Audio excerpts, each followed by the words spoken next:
Sexpionage. Is it a Everyone's real favorite thing? subject. It's a very real thing. It's a very real thing that's used in different ways based off of a country's civil rights.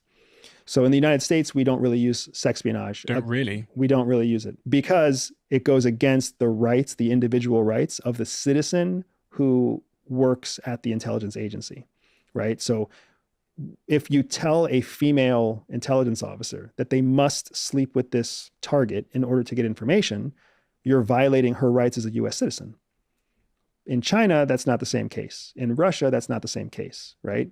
In the UK, they don't subscribe to forced sexual acts in service of collecting intelligence. Forced. Forced. But you can if you want to. What ends up happening is you can if you want to, and for those people who do, they end up creating what's known as an operational security risk, because once sex is involved, the power shift becomes untenable.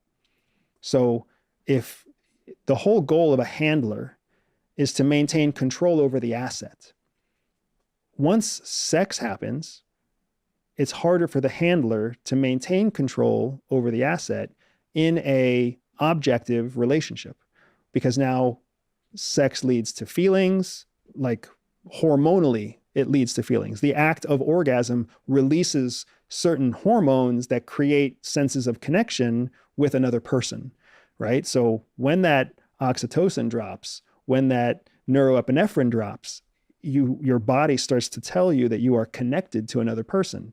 That is the antithesis of a proper asset handler relationship. You fall in love with them. And we call that falling in love with your asset. I won't ask you if you ever engaged in anything like that.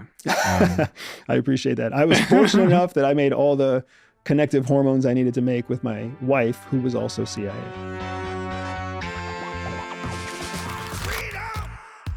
So fresh on. Freedom.